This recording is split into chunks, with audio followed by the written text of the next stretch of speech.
یہ سوچتا ہوں کہ عابد کا حال کیا ہوگا،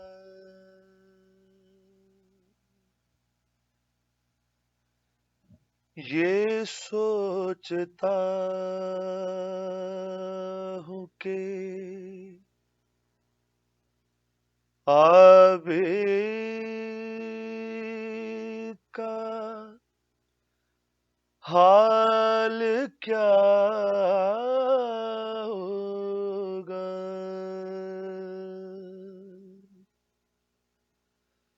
اسیر ہو کہ وہ جب شام میں گیا ہوگا،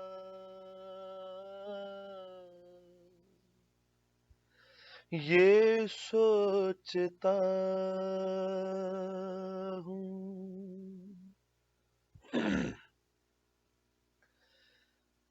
گلے کے طوق نے عابد کو کیا جھکانا تھا،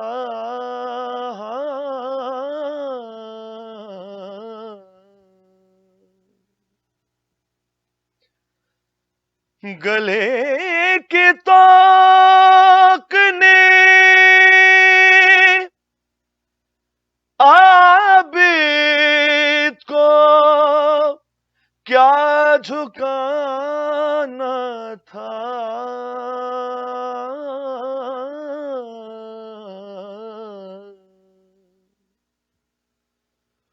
وہ اپنے کھوئے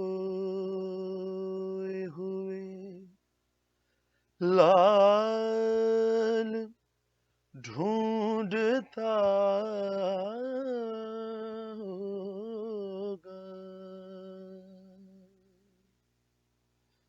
یہ سوچتا ہوں کہ عابد کا حال کیا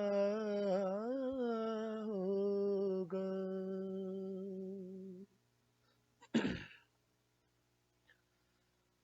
سنا ہے شام میں جاتے ہی خون رونے لگا،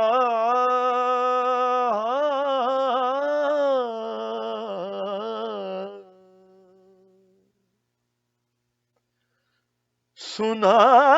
ہے شام میں جاتے ہی خون رونے لگا،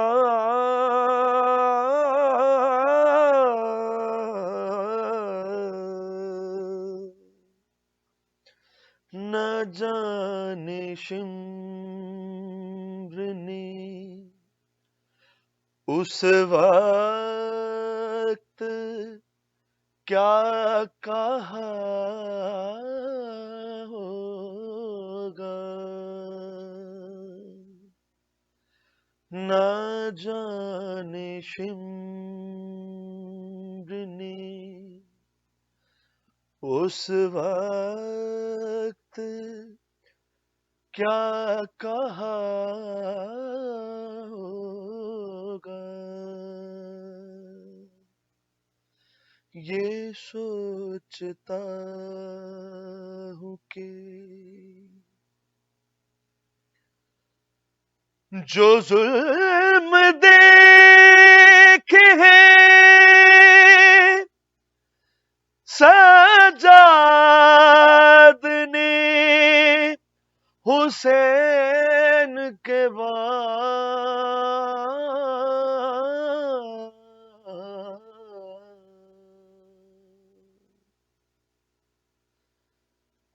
جو ظلم دیکھے ہیں سجاد نے حسین کے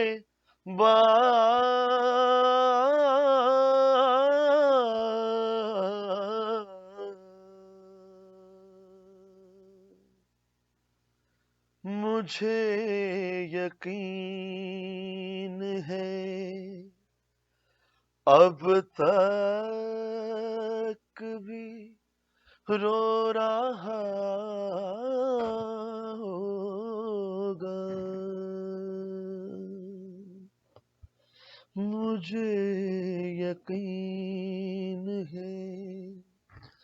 اب تک بھی رو رہا ہوگا یہ سوچتا ہوں کہ عابد کا حال کیا ہوگا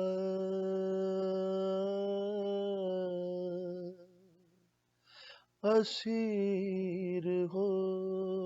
کے وہ جب شام میں گیا ہوگا یہ سوچتا ہوں اللہم صلی علی محمد و آل محمد کربلا والے ہمیں در سے رضا دیتے ہیں کربلا والے ہمیں در سے وفا دیتے ہیں تیر پر تیر چلے پھر بھی دعا دیتے ہیں کربلا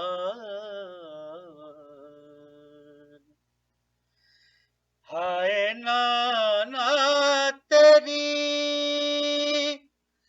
امت میں ذرا رحم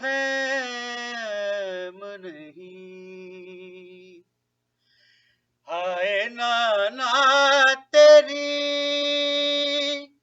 امت میں ذرا رحم نہیں گھر سے مہمان بلا کر وہ دغا دیتے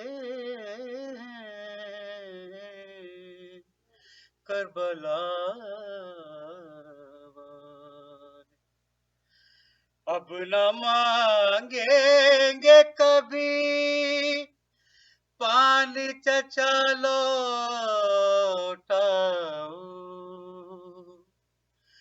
اب نہ مانگیں گے کبھی پانی چچا لوٹاؤ سوکھے حلقوم سے معصوم صدا دیتے ہیں سوکھے حلقوم سے معصوم صدا دیتے ہیں کربلا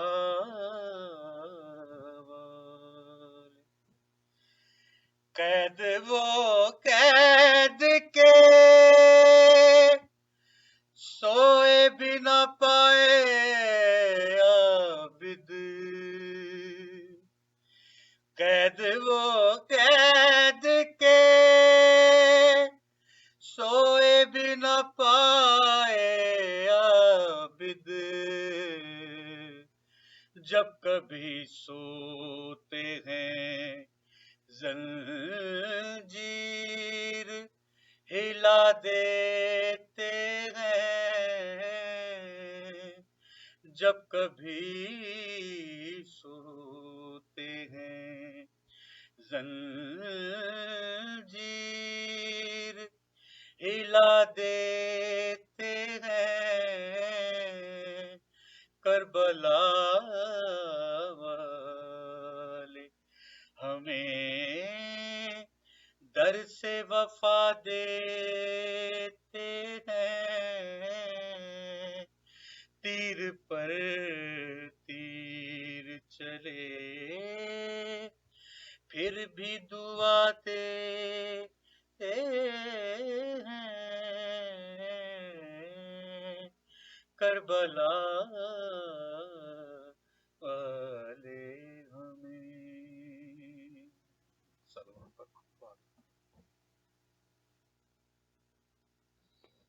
ماشاء اللہ ماشاء اللہ، لا حول ولا قوة الا باللہ العلی العظیم۔ رب اشرح لی صدری ویسر لی امری واحلل عقدۃ من لسانی یفقہوا قولی۔ اعوذ باللہ من الشیطان اللعین الرجیم، بسم اللہ الرحمن الرحیم۔ الحمد للہ رب العالمین، الحمد للہ کما ہوا اہلہ، الصلاۃ والسلام علی سیدنا و نبینا طبیب قلوبنا و شفیع ذنوبنا سیدنا و سید الثقلین جد الحسن والحسین ابی القاسم محمد، والصلاة والسلام علی اہل بیتہ الطیبین الطاہرین المعصومین الغر المیامین المنتجبین المکرمین الذین اذهب اللہ عنہم الرجس وطہرہم تطہیرا۔ رحمت اللہ علی احبابہم و اصحابہم و شیعتہم و محبیہم اجمعین، ولعنت اللہ علی اعدائہم وقاتلیہم وظالمیہم من الآن الى قیام یوم الدین، اما بعد، فقد قال الرحمن فی کتاب الفرقان وقولہ الحق وهو اصدق الصادقین۔ بسم اللہ الرحمن الرحیم، قل لا اسألکم علیہ اجرا الا المودۃ فی القربى۔ درود بھیجیے گا محمد و آل محمد علیہ السلام۔ مومن مومنات، ابتدائی مجلس میں دعا ہے خداوند متعال بحق محمد و اہل بیت محمد علیہ السلام، آپ تمام مومنین و مومنات جو آج کی اس الوداعی مجلس عزا، مجلس شہادت حضرت امام حسن عسکری علیہ السلام کو آن لائن دیکھ رہے ہیں در عباس کے فیس بک پیج پر، خداوند متعال آپ سب کو اپنے حفظ و امان میں رکھے، آپ سب کی دعائیں قبول ہوں، آپ سب کی حاجات قبول ہوں۔ خداوند بزرگ و برتر دیکھنے سننے والوں کو اجر جزیل عطا فرمائے، جو بیمار ہیں خدا سب کو شفا یاب فرمائے، جو مقروض ہیں ان کے قرض ادا ہوں، جو اولاد نرینہ کی خواہش رکھتے ہیں خدا سب کو اولاد نرینہ کی نعمت سے سرفراز فرمائے، بالخصوص کیسر عباس کو اولاد نرینہ کی نعمت سے سرفراز فرمائے۔ خداوند متعال جو مومنین و مؤمنات اس دنیا سے چلے گئے سب کے درجات کو متعالی فرمائے۔ حال ہی میں ایک ذاکرہ سلمہ بی بی اور موزم حسین جو اس دنیا سے گئے ہیں، خداوند متعال ان کو جوار ائمہ معصومین علیہم السلام میں جگہ عنایت فرمائے۔ جتنے بہن بھائیوں نے دعا کے لیے کہا ہے، خداوند متعال سب کی جائز شرعی حاجات کو پورا فرمائے۔ 2 مہینے 8 دن جو عزاداری ہوئی ہے، خداوند متعال عزاداران سید الشہداء کو اجر جزیل عطا فرمائے، اور اسی عزاداری کو ہمارے لیے باعث نجات قرار دے، ذخیر آخرت قرار دے۔ جتنا ماتم ہوا، جتنی نواخانی ہوئی، جتنی سینہ زنی ہوئی، اور جو بھی مجالس پڑھی گئیں، منقبت، سلام، اہل بیت علیہ السلام کا ذکر، حدیث کے ساتھ دعائیں، تلاوت قرآن حکیم، جو بھی ذکر اذکار ہوا، خداوند متعال سب قبول و منظور فرمائے۔ جتنے مومنین و مومنات نے دام درہم سخن قدم ان مجالس میں حصہ لیا، خدا سب کو جزائے خیر دے، سب کے گھروں پر رحمت برکتیں نازل ہوں، سب کی پریشانیاں خدا دور فرمائے، اور سب کو بحق محمد و آل محمد دین اور دنیا کی کامیابیاں عطا فرمائے۔ ہمارے جتنے بچوں نے دریا آباد سینٹر میں 2 مہینے 8 دن اپنے آپ کو والنٹیئر کیا، مجالس میں موجود رہے اور ہر طرح سے فیسیلیٹیٹ کیا، نیاز تقسیم کی، گاڑیوں کی پارکنگ میں مدد کی، جتنے بچوں نے، بزرگ خور، جس نے اپنا حصہ ڈالا، خدا سب کو اجر جزیل عطا فرمائے اور سب کے لیے اس کو باعث نجات قرار دے۔ خدا بند مطال ہم سب کا خاتمہ علی الخیر کرے، اہل بیت علیہ الصلوۃ والسلام کی محبت کو ہمارے دلوں میں اور زیادہ کرے، ہماری نسلوں میں آزاداران سید الشہداء کو پیدا فرمائے اور رہتی دنیا تک آزاداری کو ہماری زندگی کا حصہ قرار دے۔ ہمارے زمانے کے امام حضرت مہدی دوران عجل اللہ تعالیٰ فرجہ الشریف علیہ الصلوۃ والسلام کے ظہور میں خدا تعجیل فرمائے، ہمیں ہماری اولادوں کو امام کے اعوان و انصار میں قرار دے، اور دریا عباس کی جو بلڈنگ تقریباً بن چکی ہے اور آخری مراحل میں ہے، تکمیل کے آخری مراحل میں، جو مومنین مومنات اس میں تعاون کر رہے ہیں، کر چکے ہیں یا آئندہ کریں گے، خداوند متعال سب کا تعاون اپنی بارگاہ میں قبول کرے اور سب کو اجر جزیل عطا فرمائے۔ اپنی تمام دعاؤں کی قبولیت کے لیے بلند تر صلوات۔ مومنین مومنات، آج کی اس آن لائن مجلس عزا کی جو الوداعی مجلس ہے، جو آخری مجلس ہے ایام عزا کی، جو امام حسن عسکری علیہ الصلوۃ والسلام سے منسوب ہے، چونکہ آج شب شہادت بھی ہے، آج 8 کی شب ہے اور کل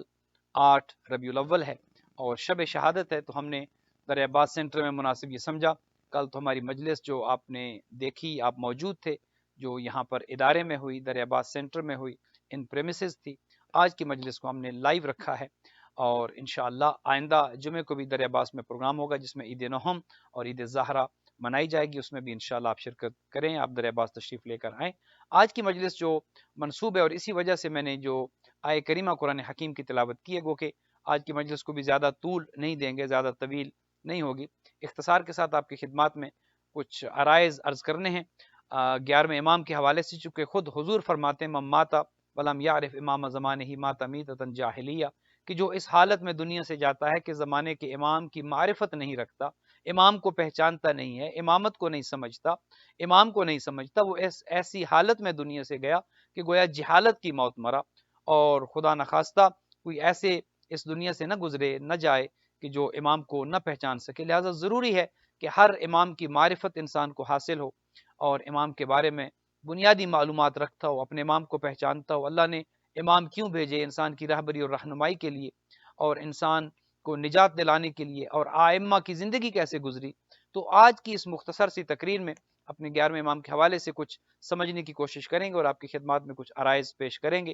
گو کہ ہمارے امام کی زندگی انتہائی مختصر ہے، 11ویں امام کی زندگی 28 سال پر مشتمل ہے، اور 28 سال کی عمر میں آپ کو زہر دے دیا گیا۔ یہ بھی اہل بیت علیہ الصلوۃ والسلام کی مظلومیت ہے کہ اہل بیت کو کسی کو تلوار کے ذریعے شہید کیا گیا، کسی کو زہر کے ذریعے شہید کیا گیا۔ قرآن تو یہ کہتا ہے قُل لا اسألکم علیہ اجرا الا المودۃ فی القربى، اے حبیب ان سے اجر رسالت اور کچھ نہیں، فقط یہ مانگو کہ میرے اہل بیت سے مودت رکھو۔ وہ قرآن تو اہل بیت سے محبت اور مودت کا درس دیتا ہے، اور حضور بھی اپنے اہل بیت سے محبت اور مودت کا سوال کرتے ہیں اجر رسالت کے طور پر، 23 سالہ زحمات کے بدلے میں، اور کچھ نہیں مانگتے۔ اللہ کے حبیب رحمت للعالمین اپنے اہل بیت کے ساتھ مودت کا سوال کرتے ہیں، لیکن افسوس یہ ہے کہ بعد میں آنے والے ادھر حضور اس دنیا سے گئے اور ساتھ ہی اہل بیت پر مظلومیت کا عرصہ شروع ہو گیا۔ اہل بیت علیہ الصلوۃ والسلام کے گھرانے میں مصیبتیں اور تکالیف اور صدمے لائے گئے مسلمانوں کی طرف سے، اور یہ سب کچھ کرنے والا کوئی اور نہیں تھا بلکہ مسلمان تھے۔ تو چاہیے یہ کہ ہم ذرا اپنے امام کو سمجھیں، ہمارے ائمہ نے کن حالات میں زندگی گزاری، کن نامساعد حالات میں دین خدا کی ترویج کرتے رہے، چونکہ امام کا بنیادی مقصد یہ ہے کہ دین خدا کو بچائے، دین کو پہنچائے اور دین کی حفاظت کرے، چونکہ دین بنانے والا خدا ہے، دین کو پہنچانے والا نبی اور رسول ہے، اور دین کی حفاظت امام کے ذمہ ہے۔ چونکہ 1,24,000 انبیاء کے بعد سلسلہ نبوت ختم ہو گیا، پھر کوئی نیا نبی نہیں آنا، اس کے لیے اللہ سبحانہ و تعالیٰ نے، چونکہ ہدایت کے سلسلے کو تو جاری و ساری رہنا ہے، نبی آنا بند ہو گئے لیکن ہدایت نے تو جاری و ساری رہنا ہے تا قیام قیامت، جب تک کہ یہ دنیا کا نظام چل رہا ہے کسی نہ کسی ہادی کی ضرورت ہے، اور یہ دنیا ایک لمحے کے لیے بھی ہادی کے بغیر زندہ نہیں رہ سکتی۔ لہٰذا اللہ سبحانہ و تعالیٰ نے سلسلہ امامت شروع کیا، اور 12 ائمہ یکے بعد دیگرے تشریف لاتے رہے، اور 12واں امام آج پردہ غیبت میں ہے۔ لیکن دنیا نے دیکھا کہ ہر امام کو کسی نہ کسی طریقے سے زہر دیا گیا یا تلوار سے شہید کیا گیا، امام کے لیے مصیبتیں کھڑی کی گئی، مشکلات کھڑی کی گئی، حالانکہ خداوند متعال نے انہیں انسان کی ہدایت اور راہبری کے لیے بھیجا تھا۔ کتنے افسوس کی بات ہے کہ وہ جن کی راہبری اور رہنمائی کے لیے تشریف لائے ہیں، بجائے اس کے کہ ان سے نجات لی جاتی، ان سے علم لیا جاتا، ان سے زندگی سیکھنے کا اسلوب سیکھا جاتا، اہل بیت کی سیرت کو دیکھتے ہوئے اپنی زندگیوں کو ڈھالا جاتا، ان سے دین لیا جاتا، افسوس یہ ہے کہ لوگ دنیا داروں کے پیچھے بھاگتے رہے، جو دنیا دیتے تھے لوگوں نے دین ان سے لینا شروع کر دیا، اور جو دین دینے آئے تھے جنہیں دنیا کی کوئی محبت جن کے دلوں میں نہ تھی، اہل بیت کی جنہوں نے دنیا کو تو گویا طلاق دے رکھی تھی، خود امیر المومنین فرماتے ہیں یا دنیا غری غیری، اے دنیا جا اور میرے غیر کو دھوکہ دے، تو علی کے سامنے ایک بن ٹھن کے بن سنور کے بھی اگر آ جا تو علی کو دھوکہ نہیں دے سکتی، علی نے تو تجھے دور رکھا ہے اپنے آپ سے، طلاق دی ہے، اے دنیا تو علی کو دھوکہ اور فریب نہیں دے سکتی۔ اور جس طرح امیر المومنین علیہ الصلوۃ والسلام نے دنیا کو خود سے دور رکھا، بالکل اسی طرح بعد میں آنے والے ائمہ نے بھی دنیا کی محبت کو دل میں کبھی جگہ نہیں دی۔ یہ گھرانہ تو دین پہنچانے، دین کو بچانے اور دین کی ترویج کرنے اور انسانیت کو کمال کی جانب لے جانے کے لیے آئے تھے۔ انہوں نے تو ہر لحظہ ہر پل انسانیت کو کمال کی جانب لے جانے کا سبب کیا ہے، سامان پیدا کیا ہے، اسباب مہیا کیے، لیکن دیکھیے کہ ہر امام کی زندگی میں مشکلات کھڑی کی گئی، بجائے اس کے کہ ان کی اتباع کی جاتی۔ قرآن تو ان کی اتباع کا حکم دیتا ہے، قرآن تو ان کی اطاعت کا حکم دیتا ہے، لیکن افسوس کے زمانے نے نہ اطاعت کی نہ اتباع کی، اور بجائے اس کے کہ ان سے مودت و محبت کی جاتی، ان کی پیروی کی جاتی، زمانے نے ان کی زندگیوں میں مشکلات کھڑی کرنی شروع کر دی، اور ہر امام کو کبھی اپنے وطن سے دور کیا گیا، کبھی ان کو قید میں بند کیا گیا، کبھی ان کے گھروں میں تلاشیاں شروع کر دی گئی۔ خود دیکھیے کہ امام حسن عسکری علیہ الصلوۃ والسلام 4 سال کی عمر مبارک تھی کہ جب آپ کو مدینہ چھوڑنا پڑا۔ دیکھیے بچپنے کے عالم میں اگر کسی کو اپنے گھر سے دور کر دیا جائے، گویا جلا وطن کر دیا جائے، تو اس پر کیا گزرے گی۔ خود جب متوکل ملعون اور بنی عباس کا دور گزر رہا تھا، امام علی نقی علیہ الصلوۃ والسلام کو، ہمارے 10ویں امام کو مدینہ سے سامرہ کی جانب بلایا گیا، اور تب ہمارے 11ویں امام حسن عسکری علیہ الصلوۃ والسلام کی عمر مبارک 4 سال کی تھی، جب امام علی نقی مدینہ سے سامرہ کی جانب آئے، اور یہاں پر آ کر پھر امام نے قیام کیا، اور کچھ عرصے کے بعد امام کو پھر وہاں پر ہمارے 10ویں امام کو وہاں پر زہر دے دی گئی۔ اور امام حسن عسکری علیہ الصلوۃ والسلام کہ جنہوں نے اپنی 28 سالہ زندگی میں 7 بنو عباس کے خلفاء کو دیکھا ہے، بالواسطہ یا بلا واسطہ ان سے تعلق رہا ہے، 7 بنی عباس کے خلیفہ کہ جس میں متوکل بھی تھا، مستنصر بھی تھا، مستعین بھی تھا، اور دیگر جو بنی عباس کے معتمد بھی تھا، اور بنی عباس کے دیگر جو خلفاء تھے، وہ امام حسن عسکری علیہ الصلوۃ والسلام نے اپنی زندگیوں میں انہیں دیکھا۔ 10ویں امام کو زہر دے دی گئی، امام کو مدینہ سے سامرہ بلا لیا گیا، اور یہ چیز آپ کے اذہان عالیہ میں محفوظ رہنی چاہیے کہ فقط اہل بیت کا جرم جو سمجھا جاتا تھا وہ یہ کہ یہ الہی نمائندے ہیں، یہ خدا کے نمائندے ہیں، یہ لوگوں کو خدا کی طرف بلاتے ہیں، لوگوں کے دلوں میں ان کی محبت ہے۔ دشمن یہ چاہتا تھا، بنو عباس ہوں یا بنی امیہ ہوں، ان کی خواہش یہ تھی کہ لوگ ان سے دور ہو جائیں، اہل بیت سے دور ہو کر ان کی محبت کو دلوں میں لے آئے اور ان سے محبت کرے، حالانکہ دنیا والے جانتے تھے کہ یہ جو آئے ہیں یہ دنیا دار ہیں، اور دین پہنچانے والے یا الہی نمائندے یا خدائی نمائندے وہ اہل بیت علیہ الصلوۃ والسلام کے علاوہ کوئی نہیں ہے، چونکہ حکومت ان کے پاس تھی، طاقت ان کے پاس تھی، بنو امیہ ہوں یا بنو عباس ہوں، انہوں نے طاقت کے بل بوتے پر اور طاقت کی وجہ سے لوگوں کو اہل بیت سے دور رکھنے کی کوشش کی، حالانکہ لوگوں کے دلوں میں اہل بیت کی محبت تھی، لیکن ظاہر ہے لوگ بعض اوقات خوف کی وجہ سے، بعض اوقات دنیا پرستی کی وجہ سے، بعض اوقات ہوا و ہوس کی وجہ سے لوگ پھر دنیا داروں کے تابع ہو جاتے ہیں، اور یہی وجہ تھی کہ لوگوں نے انہیں مدینہ سے دور کیا، کبھی پابند سلاسل کیا، کبھی ان کو نظر بند کیا گیا گھر میں، کبھی ان کو اذیتیں دی گئی۔ مقصد یہ تھا کہ لوگ ان کے دروازے سے دور ہو جائیں، چونکہ انہیں پتا تھا کہ لوگوں کی نجات اسی گھرانے کی وجہ سے ہے، لوگوں کو دین اور دنیا یہیں سے ملنا ہے، چاہے وہ دولت ہو، چاہے وہ دولت علم ہو، رزق علم ہو، یا وہ مال و جواہروں جو کچھ ہو اہل بیت کے صدقے میں ملنا ہے، اور جب اہل بیت کے در سے لوگوں کی حاجات پوری ہوں گی، جب اہل بیت لوگوں کو عطا کریں گے، تو لا محالہ اس کا نتیجہ یہ ہوگا کہ لوگوں کے دلوں میں اہل بیت کی محبت جاگزی ہوگی، اور دشمن نہیں چاہتے تھے، بنو امیہ اور بنو عباس کے حکمران یہ نہیں چاہتے تھے کہ لوگوں کے دلوں میں اہل بیت کی محبت آئے، لہٰذا کبھی انہیں پابند کیا گیا، کبھی لوگوں کو انہیں ملنے سے دور رکھا گیا، اور کوشش یہ تھی کہ دنیا ان کے نزدیک آ جائے، عوام الناس ان کے قریب آ جائے، ان کی محبت کو دل میں جگہ دی جائے، اور کبھی کبھی انہیں راستے سے ہٹانے کی بے شمار کوششیں کی گئی۔ خود ایک خلیفہ مستعین نامی خلیفہ بنو عباس کا جو خلیفہ تھا، اس کے پاس ایک گھوڑا تھا، دیکھیے کیسی کیسی سازشیں ہمارے ائمہ کے خلاف کی گئی۔ اس کے پاس ایک گھوڑا تھا جو انتہائی جابر قسم کا گھوڑا تھا، اور انتہائی وحشی قسم کا گھوڑا تھا، وہ کسی کو اپنے اوپر سوار نہیں ہونے دیتا تھا۔ مستعین نے وہ گھوڑا 11ویں امام کی خدمت میں پیش کیا، اور چاہتا یہ تھا کہ امام اس پر سوار ہو، اور معاذ اللہ گھوڑا امام کو گرا دے اور امام شہید ہو جائے۔ ہر ممکن بنو امیہ ہو یا بنو عباس کے خلفاء، انہوں نے کوشش کی کہ اہل بیت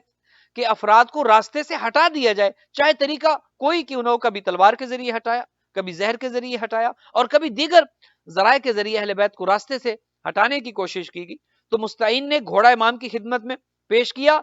اور چاہتا یہ تھا کہ امام سے کہا کہ آپ اس پر سوار ہوں، جانتا تھا کہ یہ گھوڑا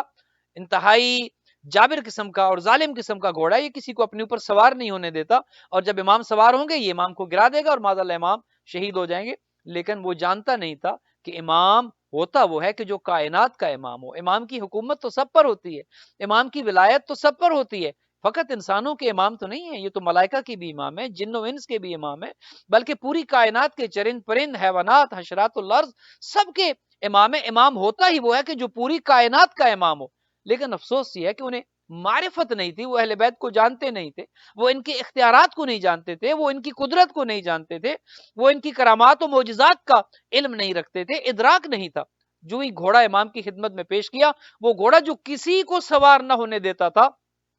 جب 11ویں امام کے پاس آیا، امام اس پر سوار ہوئے، اور وہ انتہائی رام ہو گیا، اور اس نے امام کی خدمت میں گویا احترام کیا امام کا، اور امام کی خدمت میں اپنے آپ کو پیش کر دیا۔ تو دشمن یہاں بھی شرمندہ ہو گیا، وہ چاہتا تو یہ تھا کہ یہ گھوڑا معاذ اللہ امام کی اہانت کرے، لیکن ایسا نہیں ہوا۔ حیوانات جانتے تھے ان کا مقام کیا ہے، جانوروں کو پتا تھا ان کا مقام کیا ہے۔ کتنے واقعات میں آپ سن چکے ہیں کہ کبھی جب امام نے اشارہ کیا ہو تو وہ شیر جو قالین پر ہوا کرتا تھا، وہ شیر مجسم بن کر سامنے آ جایا کرتا تھا، گویا تصاویر کو پتا ہے، حیوانات کو پتا تھا کہ ان کا مقام و مرتبہ کیا ہے۔ لیکن افسوس یہ ہے کہ اس زمانے کے افراد، اور شاید آج کے زمانے کے افراد بھی، بعض اوقات جب ہم گفتگو کرتے ہیں اور ہم کہتے ہیں کہ 1400 سال پہلے یہ ہوا، یا 1200 سال پہلے کے افراد ایسے افراد تھے جن کے سامنے امام زندہ تھے، اور وہ امام کی معرفت نہ حاصل کر سکے، ان کے مقام و مرتبہ کی معرفت نہ حاصل کر سکے، ان کو پہچان نہ سکے۔ لیکن کبھی کبھی جب غور کرتے ہیں، یقین کریں دکھ ہوتا ہے کہ چلیں وہ زمانہ تو تھا، آپ یہ کہہ سکتے ہیں کہ میڈیا نہیں تھا، آپ یہ کہہ سکتے ہیں کہ علم عام نہیں تھا، آپ یہ کہہ سکتے ہیں کہ ذرائع نہیں تھے، وسائل نہیں تھے، لیکن آج تو ایسا معاملہ نہیں ہے۔ آج تو علم عام ہے، آج تو ہر چیز آپ کے فنگر ٹپس پر ہے۔ آج آپ جو بھی گوگل کریں آپ کو مل جاتا ہے، ہسٹری میں آپ چلے جائیں، تاریخ میں آپ دیکھیں کون کیا تھا، کس کا کردار کیا تھا۔ افسوس یہ ہوتا ہے کہ کچھ افراد آج بھی ایسے ہیں، چلے اس دور کے زمانے، اس زمانے کے افراد کو تو آپ بلیم کریں، ان کا تو آپ گلہ کریں کہ انہوں نے امام کی معرفت حاصل نہیں کی، لیکن آج کے زمانے فی زمانہ جو افراد موجود ہیں، جن کے پاس پورے ذرائع بھی موجود ہیں، پورے وسائل بھی موجود ہیں، ٹیکنالوجی بھی موجود ہے، اور باوجود اس کے ان کے دلوں میں اہل بیت سے نفرت ہے۔ قرآن تو یہ کہتا ہے قُلْ لَا أَسْأَلُكُمْ عَلَيْهِ أَجْرًا إِلَّا الْمَوَدَّةَ فِي الْقُرْبَى، اے حبیب ان سے مودت مانگو، اپنے اہل بیت کی محبت مانگو، انہیں کہو کہ اہل بیت کی اتباع کرو، پیروی کرو، دین ان سے لو، تمہاری دنیا اور آخرت کی نجات کے یہ ضامن ہے۔ لیکن افسوس یہ ہے کہ جنہوں نے نجات دینی تھی، دنیا ان سے دور ہو گئی۔ اب دیکھیے سید الشہداء کے بارے میں، امام حسن مجتبیٰ علیہ السلام کے بارے میں کتنی احادیث ہیں جو اہل تشیع میں بھی ہیں، برادران اہل تسنن میں بھی ہیں، کتنی احادیث ہیں، اور متفق علیہ احادیث ہیں۔ الحسن والحسین سید شباب اہل الجنہ، حسن و حسین جوانان اہل جنت کے سردار ہیں۔ شیعہ بھی مانتے ہیں، سنی بھی مانتے ہیں۔ تو جو ہر بندہ جنت جانا چاہتا ہے، نمازیں پڑھتے ہیں جنت کے لیے، روزے رکھتے ہیں جنت کے لیے، عبادتیں کرتے ہیں جنت کے لیے، اور حضور تو بتا گئے کہ جنت کی سرداری حسن و حسین کے پاس ہے۔ تو جب حسن و حسین سے دشمنی ہوگی، کیسی جنت ڈھونڈ رہے ہیں آپ؟ کون سی جنت میں جانا چاہتے ہیں؟ افسوس یہ ہے کہ آج کے زمانے میں بھی لوگوں کو یا امام کی معرفت ہے نہیں، یا وہ حاصل نہیں کرنا چاہتے، یا دلوں میں خدا نہ خواستہ کوئی بغض ہے جس کی وجہ سے اہل بیت کے قریب نہیں آ سک رہے۔ اور آج بھی جو اتنی کثیر تعداد میں لوگوں کے دلوں کے اندر بغض ہے یا دشمنی ہے یا اہل بیت کی مخالفت ہے، تعجب یہ ہوتا ہے کہ دنیا کے سامنے ہے کہ دین والے کون تھے، دنیا والے کون تھے، دین بچانے والے کون تھے، دنیا کمانے والے کون تھے۔ اہل بیت نے تو اپنی زندگیاں دین کے لیے وقف کی۔ لوگ دولت کماتے رہے، خزانے بھرتے رہے، محلات بناتے رہے، بزنسز امپائرز کھڑی کرتے رہے، اہل بیت نے تو دین بچایا ہے، دین پھیلایا ہے، لوگوں کی کردار سازی کی ہے، شخصیت سازی کی ہے، لوگوں کی تربیت کی ہے۔ انہوں نے دولت نہیں کمائی، درہم و دینار اکٹھے نہیں کیے، انہوں نے بینک بیلنس اکٹھے نہیں کیے، چونکہ یہ اس کے لیے آئے نہیں تھے، یہ دنیا کے لیے پیدا نہیں ہوئے تھے۔ افحسبتم انا ما خلقناکم عبثا، قرآن یہ کہتا ہے کہ کیا میں نے تمہیں عبث پیدا کی ہے، کیا تمہیں بے مقصد پیدا کی ہے، کیا تمہاری جو مقصد اور غرض خلقت ہے وہ کوئی نہیں ہے، کیا تمہیں بغیر کسی مقصد کے پیدا کیا؟ اہل بیت جانتے تھے کہ اللہ سبحانہ و تعالیٰ نے انسان کو بغیر مقصد بغیر غرض کے خلق نہیں کیا، لہٰذا وہ تو دین پھیلاتے رہے، دین بچاتے رہے اور دین کی تبلیغ و ترویج کرتے رہے، اور لوگ تھے کہ دنیا کماتے رہے۔ اور انہوں نے ہر مرحلے پر ایک سوال اگر انسان اپنے آپ سے پوچھے کہ ہر مرحلے پر ہر زمانے میں دین کی خدمت کس نے کی، دین کی مدد کس نے کی؟ اب دیکھیے نا، خود 11ویں امام کے زمانے میں جب ایک شخص کی جس کا نام اسحاق کندی تھا، اس نے کتاب لکھی تناقض فی القرآن، ثابت کرنے کی کوشش کی کہ معاذ اللہ قرآن حکیم میں تناقض ہے، کنٹرڈکشن ہے، ایک آیت دوسری آیت کے خلاف ہے، ایک آیت کچھ اور کہتی ہے، دوسری آیت کچھ اور کہتی ہے۔ اس نے کہا کہ قرآن کا جو یہ دعویٰ ہے اور اعلان ہے کہ لا ریب فیہ، اس میں کوئی شک نہیں ہے، اس میں جو کچھ ہے وہ سب صحیح ہے، سب سچ ہے، سب حق ہے، اور یہ ہمارا عقیدہ ہے بحیثیت مسلمان، ہمارا ایمان اس پر ہے، ہمارا عقیدہ اس پر ہے کہ یہی قرآن کے جو 30 پاروں کا قرآن ہے۔ آج تو طرح طرح کے اعتراضات کیے جاتے ہیں کہ شیعہ تو قرآن کو نہیں مانتے، ان کا 40 پاروں کا قرآن ہے، اور شیعہ اس کو نہیں مانتے اور اس کو نہیں مانتے، حالانکہ ایسا کچھ نہیں ہے۔ تشیع بھی اہل مکتب جعفریہ کے ماننے والے تشیع بھی اسی قرآن کو مانتے ہیں جو بسم اللہ سے شروع ہوتا ہے اور والناس کی سین پر ختم ہوتا ہے۔ 30 پاروں کا قرآن یہی ہماری کتاب ہے، یہی قرآن ہے، اور یہی اللہ سبحانہ و تعالیٰ نے اپنے حبیب پر نازل کیا۔ لیکن اس قرآن پر جب حرف آیا، جب ایک اپنے آپ کو مسلمان کہنے والا قرآن میں تناقض ثابت کرنے کی کوشش کرتا ہے اور قرآن حکیم میں کانٹرڈکشن ثابت کرنے کی کوشش کرتا ہے اور پوری کتاب لکھ دیتا ہے، جب 11ویں امام کو پتہ چلتا ہے کہ ایک اسی زمانے میں رہنے والا انسان قرآن کی آیات میں وہ ثابت یہ کر رہا ہے اور اس نے لکھ دیا ہے کہ قرآن کی آیات میں تناقض ہے، امام نے ایک شخص کو اس کے پاس بھیجا کہ جا کر اپنے آپ کو اس کے ساتھ مانوس کرو، اور پھر جب وہ تمہارے ساتھ مانوس ہو جائے تو اس سے ایک سوال کرنا کہ یہ بتاؤ کہ یہ جو قرآن میں تم کانٹرڈکشن ثابت کر رہے ہو، تناقض ثابت کر رہے ہو، قرآن میں مخالفت، ایک آیت کو دوسری آیت کے مخالف تم ثابت کرنے کی کوشش کر رہے ہو، ذرا یہ تو بتاؤ کہ جس کا یہ کلام ہے، متکلم جو اس کا ہے، جو کلام کرنے والا ہے، جس کا یہ کلام ہے، وہ کیا کہنا چاہتا ہے؟ کیا تمہیں اس کی بھی خبر ہے؟ کیا تمہیں پتا ہے کہ جس کا یہ کلام ہے اس کا مفہوم کیا ہے، اس کی مراد کیا ہے، اس کا مطلب کیا ہے، وہ کہنا کیا چاہتا ہے؟ چونکہ ضروری نہیں کہ جو بات میں کہہ رہا ہوں آپ وہی بات سمجھ رہے ہوں، بعض اوقات متکلم کا معانی مفہوم کچھ اور ہوتا ہے، سمجھنے والا اس کو کسی اور طریقے سے سمجھ رہا ہوتا ہے۔ تو امام نے یہ سوال اٹھایا، دیکھیے یہ حرمت قرآن کی بات تھی، عزت قرآن کا معاملہ تھا، اور امام چونکہ خود قرآن ہے، وہ قرآن سامت ہے، کتابی شکل میں خاموش قرآن ہے، یہ جیتی جاگتی قرآن کی تصویر ہے، عملی قرآن ہے، یہ چلتے پھرتے قرآن ہے، یہ اسی قرآن کی جو کتابی شکل میں اس کی عملی تفسیر بن کر اللہ نے ان کو بھیجا ہے۔ اس لیے جب حضور نے یہ فرمایا کہ الحق مع علی و علی مع الحق، قرآن مع علی و علی مع القرآن، اسی طرح وہ قرآن ہر ایک کے ساتھ ہے، پیغمبر اکرم کے ساتھ بھی تھا، امیر المومنین کے ساتھ بھی قرآن، ان کے ساتھ یہ قرآن کے ساتھ، حسن مجتبیٰ قرآن کے ساتھ، قرآن ان کے ساتھ، سید الشہداء قرآن کے ساتھ، قرآن ان کے ساتھ، اور بعد میں آنے والے ائمہ وہ بھی قرآن کے ساتھ بالکل اسی طرح تھے جس طرح حضور نے مولا علی کے بارے میں فرمایا تھا کہ قرآن مع علی و علی مع القرآن، چونکہ ان کی ذمہ داری بنتی تھی کہ اللہ سبحانہ و تعالیٰ نے انہیں امامت کا منصب دیا تھا کہ یہ قرآن کا دفاع کریں، قرآن کا تحفظ کریں، لہذا امام نے کہا کہ جاؤ اس سے جا کر پوچھو کہ جو خدا کہنا چاہتا ہے، جو مطلب ہے، جو مفہوم ہے، جو مراد ہے، کیا تم وہی سمجھ رہے ہو کہ خدا کیا نہ ہو سکتا ہے خدا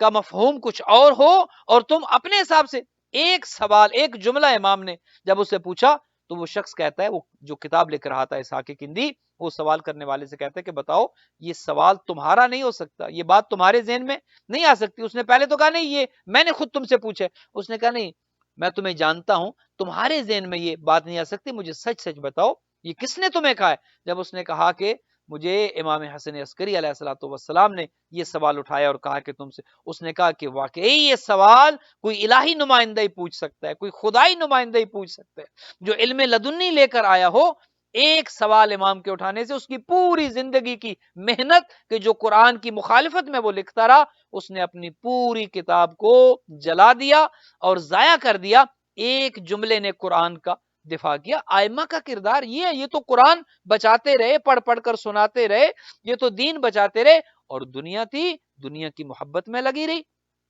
دنیا کمانے میں لگی رہی، اور اہل بیت کے خلاف سازشیں کرنے میں لگی رہی، جیسا کہ آج بھی ہے۔ افسوس تو یہ ہے کہ اہل بیت کے چاہنے والے، مکتب تشیع یا دیگر مسلمان بھائی جو اہل بیت سے محبت رکھتے ہیں، وہ تو اہل بیت کی یاد منانے میں لگے ہوتے ہیں، ایام اضحیٰ ہوں، محرم کے ایام ہوں یا دیگر ایام، اہل بیت سے محبت اور عقیدت کو ظاہر کرتے ہیں، اور کچھ دشمن ہیں کہ جو سازشوں میں لگے رہتے ہیں، جو اہل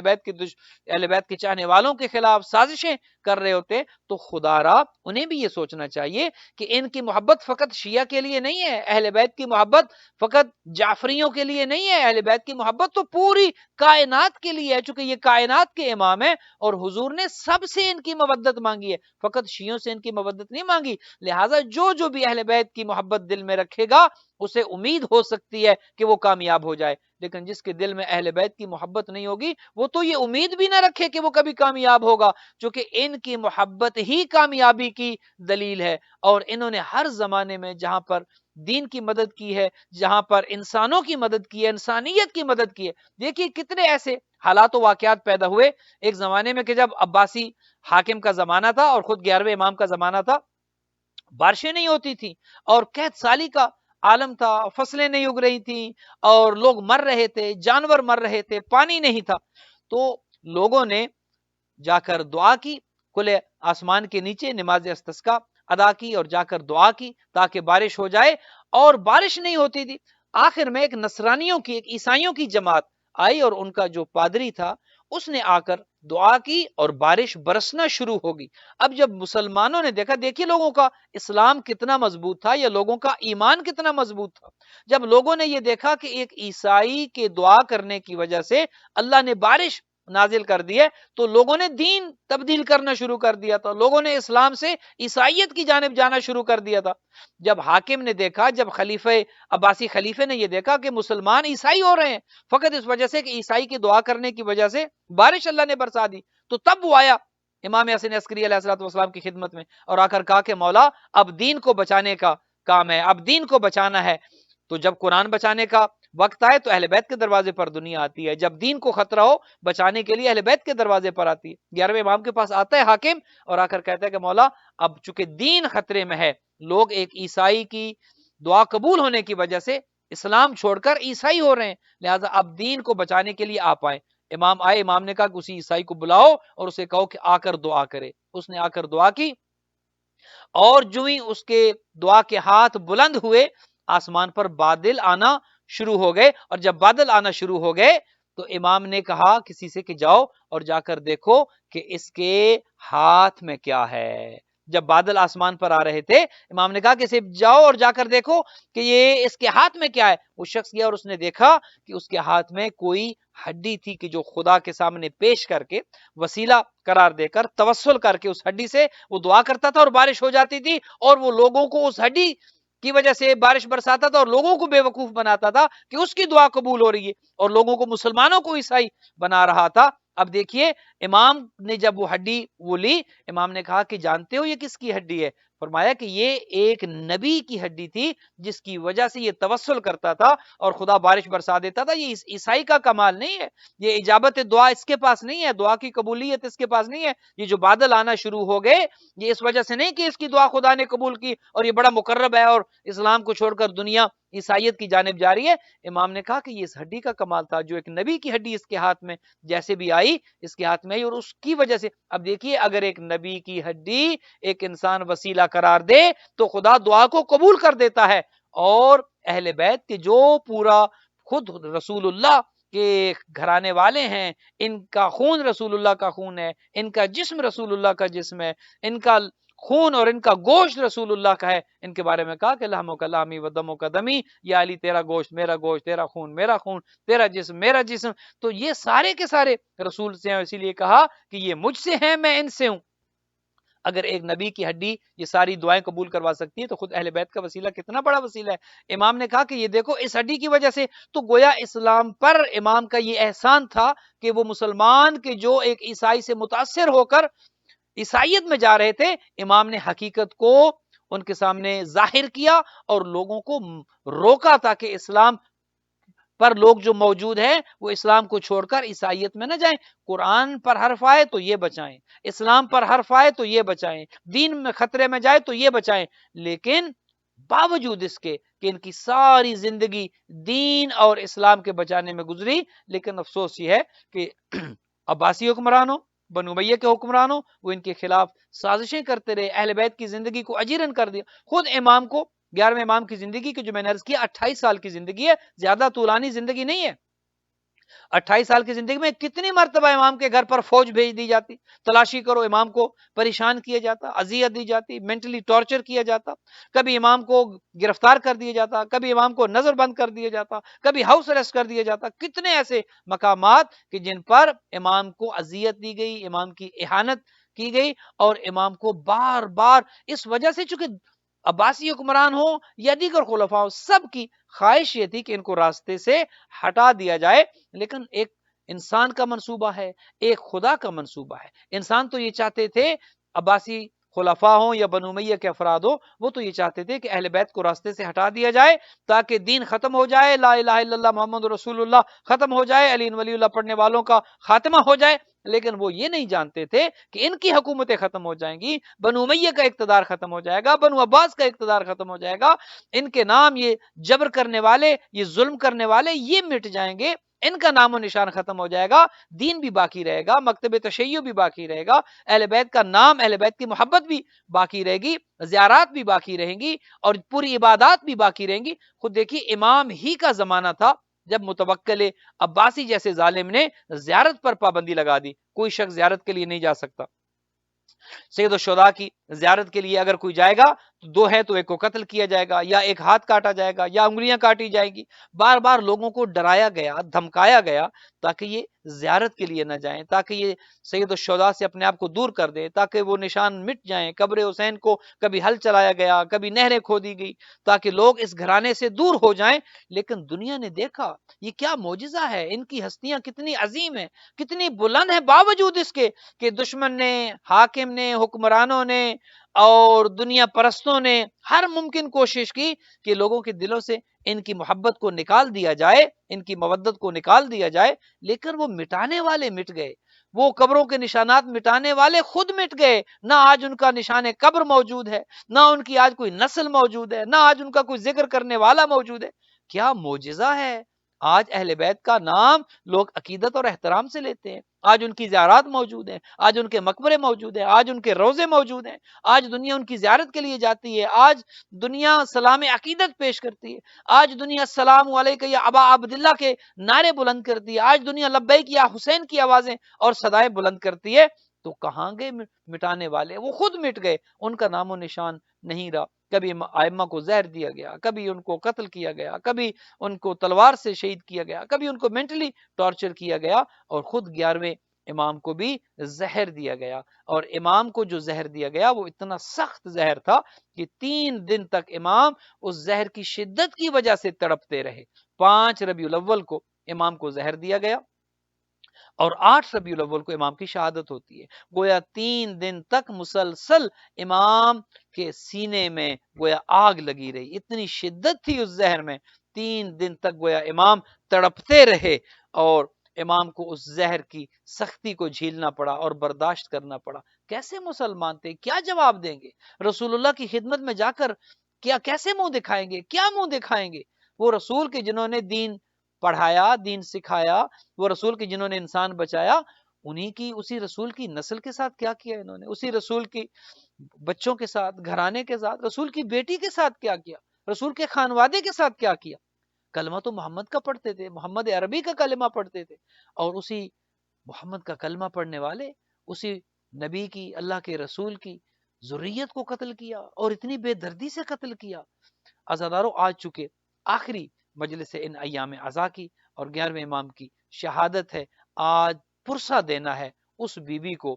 کہ یقین کریں کوئی ایک پرسہ نہیں ہے، کوئی ایک ہم نے دکھ یا غم کا اظہار نہیں کرنا۔ اس بی بی کے دکھ اتنے زیادہ ہیں، اس بی بی کے غم اتنے زیادہ ہیں، ایک طویل فہرست ہے، کس کس کا ذکر کریں۔ یہی ایام تھے چونکہ 28 صفر کو حضور کی بھی شہادت ہوتی ہے،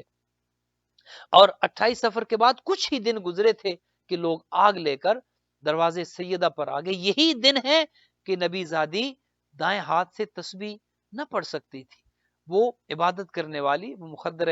عصمت و طہارت دائیں ہاتھ سے تسبیح نہیں پڑھ سکتی تھی۔ ذرا پوچھئے تو صحیح، مسلمان ذرا تاریخ میں جا کر دیکھیں تو صحیح کہ وہ کیا وجہ تھی کہ رسول زادی بابا کے جانے کے بعد چاہیے تو یہ تھا لوگ دروازے پر آتے، لوگ آتے اور آ کر تعزیت کرتے، لوگ پرسہ دیتے، لوگ آ کر غم میں شریک ہوتے۔ رسم دنیا تو یہی ہے، جب کوئی دنیا سے جاتا ہے تو ارد گرد کے لوگ، اڑوس پڑوس کے لوگ، محلے دار آتے ہیں، تعزیت کرتے ہیں، کسی کا باپ چلا جائے، کسی کا بھائی چلا جائے، کسی کی ماں چلی جائے، لوگ آ کر تعزیت کرتے ہیں، افسوس کرتے ہیں۔ اور یہ جانے والا کوئی عام انسان نہیں تھا، رحمت للعالمین تھے، جن کے صدقے میں دنیا بنی، جن کے صدقے میں کائنات خلق ہوئی، جنہوں نے انہی مدینہ والوں کو، جنہوں نے انہی عرب افراد کو، انہی نبی نے تو کلمہ پڑھایا تھا۔ ابھی نبی دنیا سے گئے اور جناب سیدہ پر ظلم و ستم کے پہاڑ توڑ دیے گئے۔ وہ دروازہ کہ جہاں پر 9 مہینے حضور مسلسل رکتے اور آیت تطہیر کی تلاوت کرتے، وہ دنیا کو بتانا چاہتے تھے، لوگوں سمجھاؤ، اس دروازے کی عزت اور حرمت کا خیال کرو، سمجھ جاؤ یہ کون سا گھرانہ ہے، جان لو یہ کون سا خانوادہ ہے۔ لیکن کچھ ہی دن نبی کو گئے ہوئے گزرے تھے، اسی دروازے پر آگ آ گئی،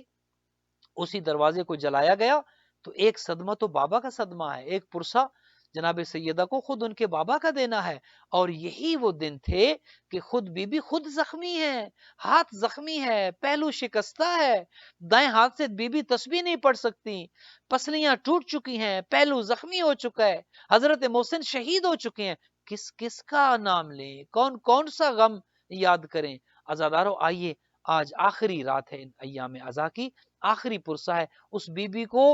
ان کے بابا کا بھی پرسہ دیں، ان بی بی کو جناب محسن کی شہادت کا بھی پرسہ پیش کرے، اور کربلا والوں کا بھی پرسہ دیں، خود حسین ابن علی کا پرسہ دیں، جن کے بارے میں بی بی کہتی تھی ان کا ایک بال ٹوٹ جاتا ساری ساری رات بی بی گریا کرتی۔ اور آج کی شب کے جو شہید ہیں امام حسن عسکری، ان کا بھی پرسہ دینا ہے، اور امام حسن عسکری کا پرسہ جہاں پر خاتون جنت کو دینا ہے، جہاں پر ان کی جدہ کو دینا ہے، وہاں اپنے زمانے کے امام کو بھی پرسہ دینا ہے۔ آج جہاں پر بی بی اپنے ایک لخت جگر سے محروم ہو رہی ہے، وہاں پر ہمارے زمانے کے امام بھی آج یتیم ہو رہے ہیں۔ خدا نہ کرے کسی کے سر سے ان کے باپ کا سایہ اٹھ جائے۔ ایک یتیم یہ سمجھ سکتا ہے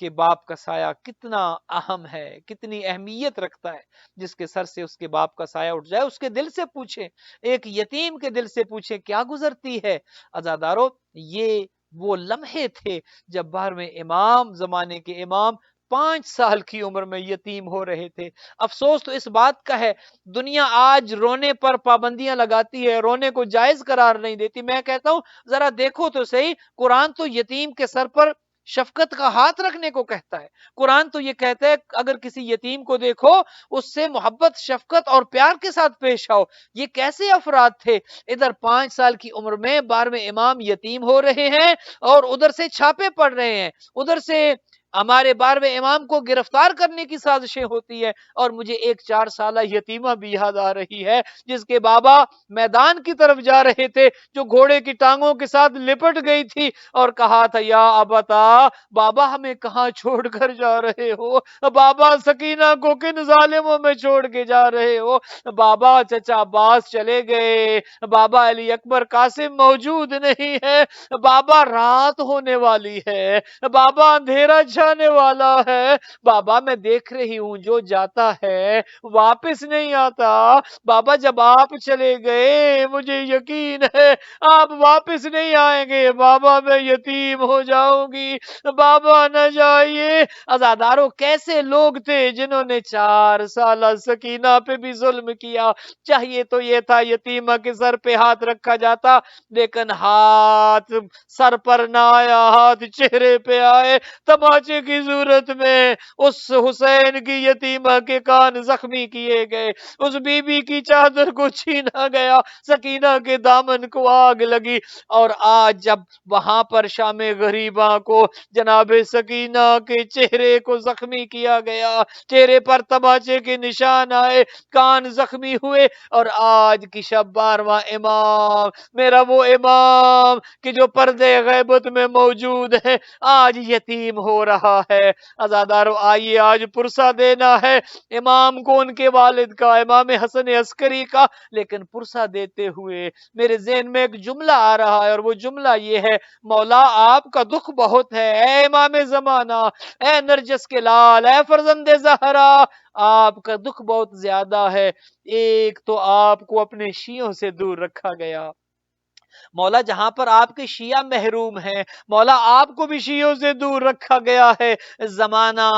آپ کو قتل کرنا چاہتا تھا، مولا آپ کو شیعوں سے دور رکھا گیا، لیکن کیا یہی غم ہے؟ نہیں نہیں، یہ غم نہیں ہے، غریب کربلا کی شہادت کا غم بھی ہے، ابھی بھی زینب کے بندے ہاتھوں کا غم بھی ہے۔ آج بھی میرا امام زیارت ناہیہ میں یہ فرماتے، میرا سلام ہو میری اس دادی پر جس کے ہاتھ پسے گردن بندھے تھے، اور جو چلتے اونٹ سے گرائی گئی، جو بھائی کے لاشے پہ گری تھی۔ آج بھی وہ میرا امام پردے غیبت میں بیٹھ کر جہاں کربلا کے شہیدوں کو روتا ہے، جہاں حضرت ابوالفضل کے بازوؤں پر ماتم کرتا ہے، جہاں بی بی زینب کی چادر پر کریا کرتا ہے، جہاں حسین غریب کے گلے پر خنجر کے چلنے پر آہو فغاں کرتا ہے، آج اسی امام کو ان کے بابا کا پرسہ دینا ہے۔ لیکن میں کہوں گا امام زمانہ، مولا آپ کا دکھ بڑا ہے، مولا آپ کا صدمہ بڑا ہے، آپ کو 5 سال کی عمر میں یتیم کیا گیا، لیکن مولا ایک فرق تو ہے، آپ نے اپنے بابا کو غسل و کفن بھی دیا، جنازہ بھی پڑھایا، سامرہ میں دفن بھی کیا۔ ہمارے غریب کربلا، لا یومک یومک یا ابا عبداللہ، اے سید الشہداء، آپ کی غربت پر قربان، ایک بیٹا وہاں بھی تھا لیکن بابا کو دفن نہ کر سکا۔ اس حال میں 11 محرم میں بابا کے لاشے کے قریب سے گزرا کہ ہاتھ تو ہتھکڑیاں، پاؤں میں بیڑیاں، یہ کہتا ہوا گزر گیا، بابا مجھے معاف کر دینا، بابا سجاد کی مجبوری ہے، نہ آپ کو دفن کر سکتا ہے، نہ آپ کو سجاد کفن پہنا سکتا ہے۔ الا لعنت اللہ علی القوم الظالمین وسیعلم الذین ظلموا ای منقلب ینقلبون۔ خدایا تجھے اپنی عزت و عظمت کا واسطہ ہماری قلیل سی عبادت اپنی بارگاہ میں منظور و مقبول فرما۔ خدایا اس محرم کو ہمارا آخری محرم قرار نہ دے، خدایا بار بار ہمیں محرم میں عزاداری کی توفیق عطا فرما۔ خدایا اگر ہماری زندگی تو نے لکھ رکھی ہے کہ اگلے محرم سے پہلے ہم نے اس دنیا سے اٹھ جانا ہے، خدایا ہماری موت کو مؤخر کر دے، دیکھنے سننے والوں کو، عزاداران سید الشہداء کو، محبان اہل بیت کو طول عمر عطا فرما، ہمیں کئی محرم ہماری زندگیوں میں آئیں، ہم جی بھر کر عزاداری کر سکیں، جی نہیں بھرا، جی بھر کر ماتم نہیں کر سکے، جی بھر کے گریہ نہیں کر سکے، جی بھر کے رو نہیں سکے، جی بھر کے پرسہ نہیں دے سکے، سکے. خدایا اس محرم کو ہماری زندگی کا آخری محرم قرار نہ دینا. اگر اس سال بیماری لکھی ہے خدایا اہل بیت کے ذکر کے توسل سے اس کو صحت میں بدل دے. خدایا اگر ہماری موت لکھ رکھی ہے اس کو زندگی میں بدل دے. خدایا اگر ہماری اولاد کی پریشانیاں لکھ رکھی ہیں خدایا ہماری زندگیوں میں ہمیں ہماری اولاد کی پریشانیاں نہ دکھانا. ہمارے والدین کا سایہ سلامت رکھ. خدایا ہمارے مرحومین کی مغفرت فرما, بیماروں کو شفا عطا فرما, مقروض مومنین کے قرض ادا فرما, بے اولاد مومنین کو بالخصوص کیسر عباس کو اولاد نرینہ کی نعمت سے سرفراز فرما. جو بیمار ہیں جنہوں نے مجھے دعا کے لیے کہا ہے خدایا سب کو شفا کامل و عاجل عطا فرما. جو دنیا سے چلے گئے ان کے درجات کو متعالی فرما. در عباس کی انتظامیہ, والنٹیئر اور جتنے بھی کارکنان ہیں, منتظمین ہیں, سب کو طول عمر عطا فرما. سب کے گھروں پر رحمتیں برکتیں نازل فرما. جس طرح بہترین انداز سے 2 مہینے 8 دن عزاداری ہوئی ہے باوجود کورونا کے نامساعد حالات کے ادارہ کھلا رہا ہے, اور جس طرح سے ہمارے والنٹیئرز نے, ہمارے بچوں نے الحمدللہ بہترین انداز میں خدمت کی ہے. پارکنگ کے لیے اور کورونا کے لیے ٹیمپریچر دیکھے گئے اور لوگوں کو فری ماسک دیے گئے, تبرک کا اہتمام کیا گیا. خدایا سب کو اجر جزیل عطا فرما. جس نے جو حصہ ڈالا ہے, دیکھنے سننے والے جو آ کر گاڑیوں میں بیٹھ کر سنتے رہے, جو فرش ادا پر سنتے رہے, جو گھروں میں سنتے رہے, خدایا سب کی عبادت کو قبول فرما. اگر کوتاہی رہ گئی, اور یقیناً کوتاہی ہم سے ہو گئی ہے, کمی رہ گئی ہے, ہم جی بھر کر نہ ماتم کر سکے, نہ جی بھر کر عزاداری کر سکے, نہ جی بھر کے گریہ کر سکے, خدایا جو تھوڑا بہت ہم نے عزاداری کی ہے اخلاص عمل کو ہم سے قبول و منظور فرما. ہمارے اعمال سے ریاکاری کو ختم فرما. ہمارے اعمال سے تصنع کو, بناوٹ کو ختم فرما. اخلاص عمل عطا فرما. خدایا ہمارے احوال پر رحمتیں برکتیں نازل فرما. ہمارے زمانے کے امام کے ظہور میں تعجیل فرما. خدایا نرجس کے لال کا ظہور دیکھنا نصیب فرما. خدایا ہمیں ہماری اولادوں کو امام کے اعوان و انصار میں قرار دے. اللہم تقبل منا انکا انت السمیع العلیم بجائے محمد و آلہ الطیبین الطاہرین المعصومین. اللہم تقبل منا انکا انت السمیع العلیم بجائے محمد و آلہ الطیبین الطاہرین المعصومین.